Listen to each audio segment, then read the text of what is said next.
Okay, today we are going to study line of intersection of planes. ठीक है, line of intersection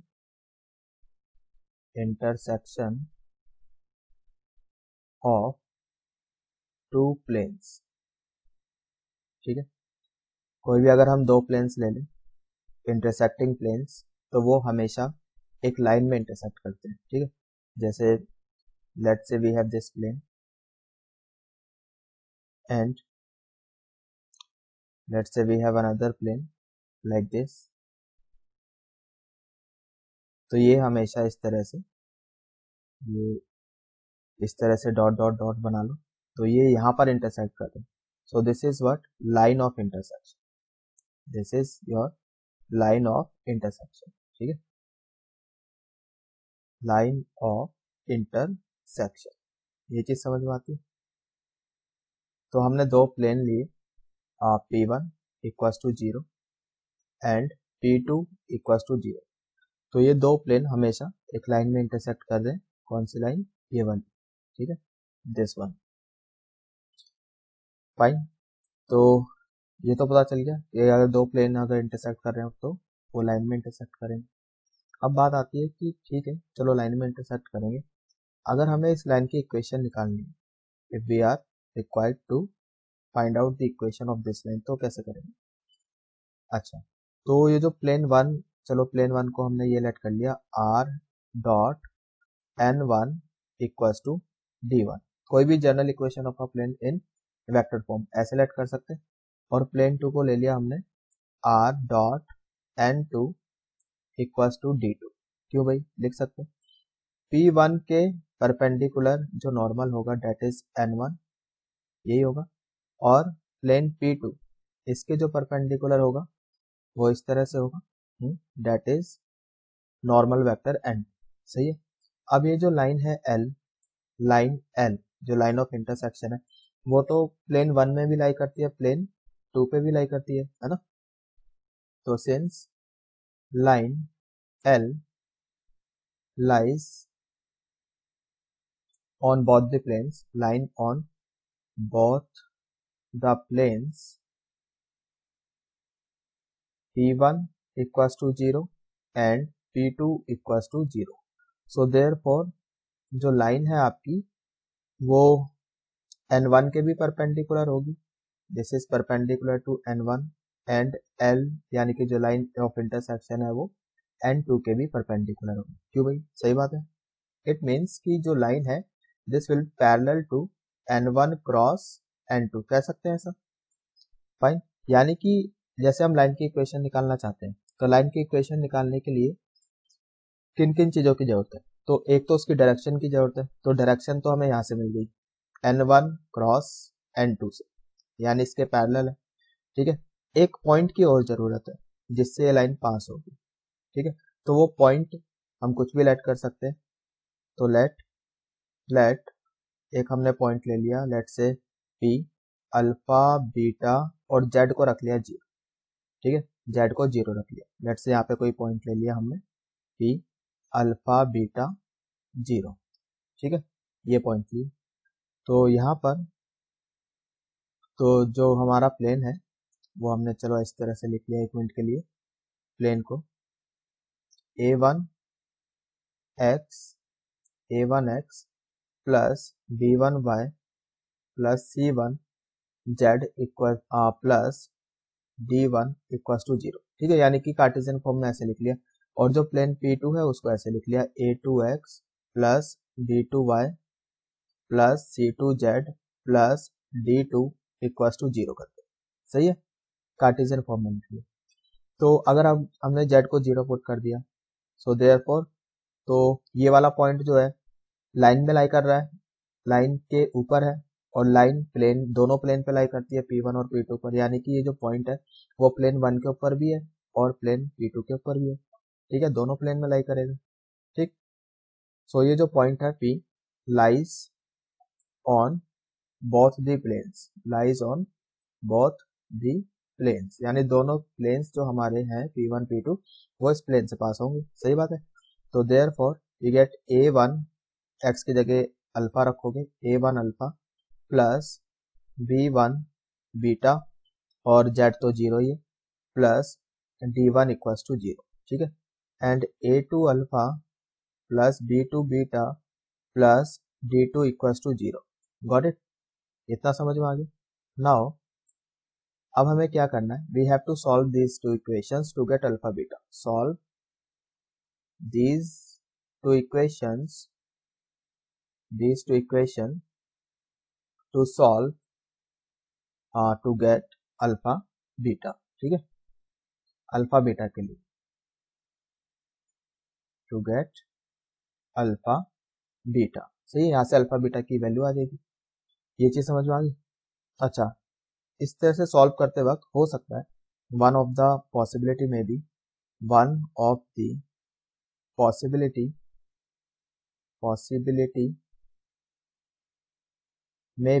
हो सकता है ऐसा, लाइक कुछ इस तरह की चीजें हो जाए, like if I say 3 alpha plus 4 beta plus 5 equals to 0, 3 alpha plus 4 beta plus 5 equals to 0, कुछ ऐसा हो सकता है, ठीक है। यानी कि इसका क्या मतलब हो गया, ये तो कोइंसाइडिंग हो गया है ना, यानी कि इस केस में क्या हो जाएगा, ये तो दोनों एक ही लाइन की इक्वेशन लिखी हुई है लाइक अल्फा बीटा में, तो it means there are infinite solution. इसका मतलब क्या है, इनफिनाइट सॉल्यूशन। इस केस में तो इनफिनाइट सॉल्यूशन हो जाएंगे। अब वो इनफिनाइट सॉल्यूशन निकालने के लिए हम क्या करेंगे, किसी भी एक को अल्फा या बीटा को जीरो रख लो, मान लो बीटा को जीरो रख लिया, तो ऐसा करने से क्या आ जाएगा, एक तो अल्फा की वैल्यू आ जाएगी, अल्फा आ जाएगा, beta zero, Z already zero है, ठीक है, तो फिर ये पॉइंट आ जाएगा। ये चीज समझ में आ रही है? यानी कि यहाँ पे क्या हो रहा है कि जो लाइन है वो एक्स वाई प्लेन को कट करती है, ठीक है, लाइन कट्स, भाई जेड को जीरो रखने से ही पता चल गया कि जो लाइन है वो एक्स वाई प्लेन को कट करेगी। ये चीज समझ में आ गई? अब यहाँ पे वाई कोऑर्डिनेट भी आपका जीरो आ गया, जेड तो जीरो था ही, वहां से क्या हो गया कि लाइन एक्स वाई प्लेन को कट कर गई। अब अगर हमने यहाँ पे बीटा भी जीरो रख दिया, सिर्फ अल्फा ही आएगा, इसका क्या मतलब है, एक्स वाई प्लेन को तो कट करती है लेकिन वो एक्स एक्सिस के थ्रू जा रही है ना, यानी कि एक्स वाई प्लेन में, जैसे मान लो कि एक्स वाई प्लेन है तो ऐसे एक्स एक्सिस को कट करती हुई जा रही है, समझ में आ रहा है? इस तरह से हो गया, तो line cuts x y plane. I hope ये समझ में आ गया। अच्छा, ऐसा भी तो हो सकता है कि लाइन कट ही ना करे, ये भी हो सकता है, इफ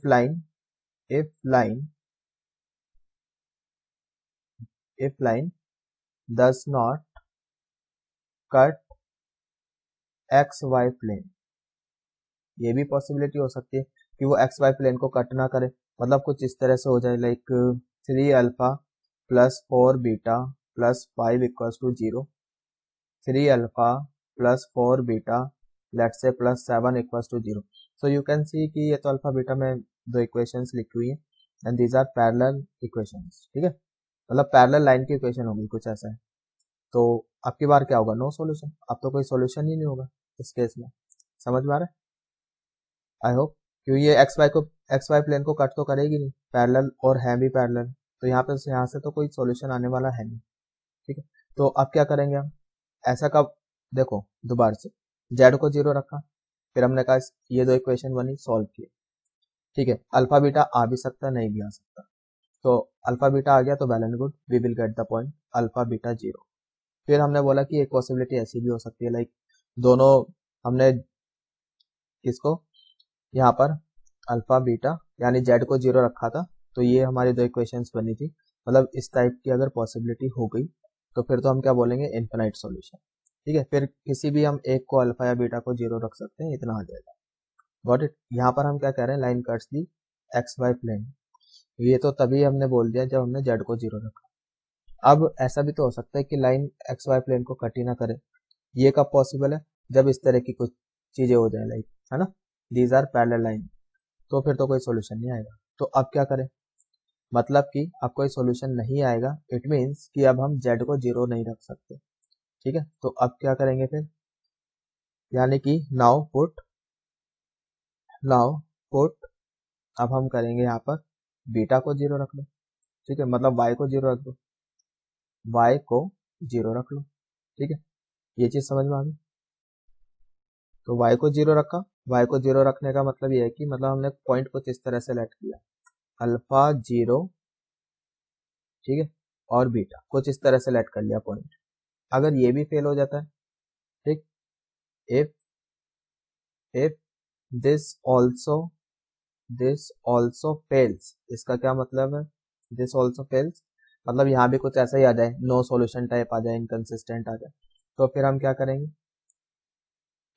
करेंगे, देन लेट, फिर हम x को 0 रख लेंगे, यानी कुछ ऐसा आ जाएगा 0 अल्फा बीटा टाइप, ठीक। फिर यहाँ से समझ में आ रहा है, तो ये तो आपके ऊपर है, आप किसी को भी 0 रखो, x y z में से किसी भी एक को 0 रख लो और वहां से चेक कर लो। I hope it is clear. This is what line of intersection of two planes. Now अब कुछ ऐसा है, asymmetric form of line, asymmetric form of line, ठीक है। जैसे अभी हमने दो प्लेन्स लिए और बोला कि ये एक लाइन में कट करेंगे, like this is plane P1 equals to 0, ठीक। एक ये प्लेन हो गया आपका, this plane P2 equals to 0 and this is line of intersection, ठीक है। तो यहाँ पर अगर मैंने ऐसे लिखा P1 equals to 0 equals to P2, इस तरह से साइमल्टेनियसली ले लिया, तो ये क्या रिप्रेजेंट करता है, this is what asymmetric form of line, ठीक है। ये चीज समझ में आ रही है, मतलब और इस तरह से भी लिख सकते हैं इसको, इस तरह से लिख दिया, या फिर P1 equals to P2 equals to 0 ऐसे लिख लिया, एक ही बात है, या फिर ऐसे लिख लिया P1 equals to 0 and P2 equals to 0 ऐसे लिख लिया, एक ही बात है। ये सब क्या रिप्रेजेंट कर रहा है, asymmetric form of a line. अच्छा, क्वेश्चन कैसे आता है इसमें वो देखो, क्वेश्चन इस तरह से आता है कि asymmetric form of line given होती है and we have to convert in symmetric form, ये क्वेश्चन आता है। तो एसिमेट्रिक फॉर्म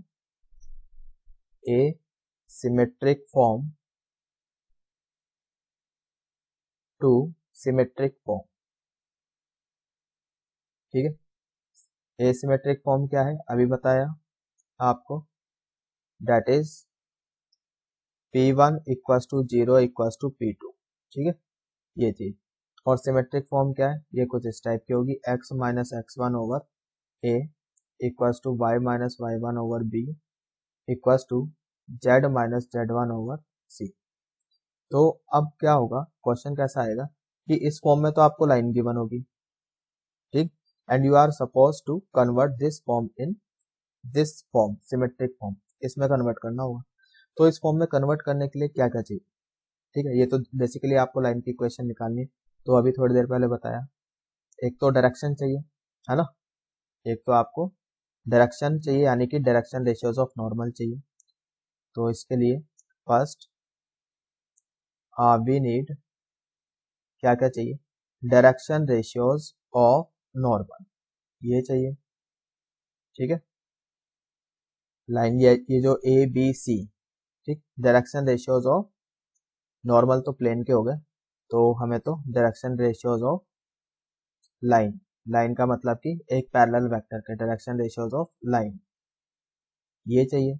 यहाँ पे वो काम कौन कर रहा है, ए बी सी, ठीक है। दूसरा और क्या चाहिए, एक हमें पॉइंट चाहिए जिससे लाइन पास होगी, आप पॉइंट, ठीक है, उसको हम कोई भी पॉइंट लेट कर सकते, let alpha beta 0 like this. ये सब अभी थोड़ी देर पहले हम बता चुके हैं, ठीक है। अगर ये काम नहीं करता है तो y को 0 रख लो, वो भी काम नहीं करता है तो फिर x को 0 रख लो, ये चीज समझ में आ गई। ओके, चलिए एक एग्जांपल कर लेते हैं। Let us take a example एक प्लेन लेते हैं, पहले P1, let say 4x plus 4y minus 5z minus 12 equals to 0, ठीक है। एंड प्लेन P2, दो प्लेन लेते हैं, let say 8x plus 12y minus 13z minus 32 equals to 0।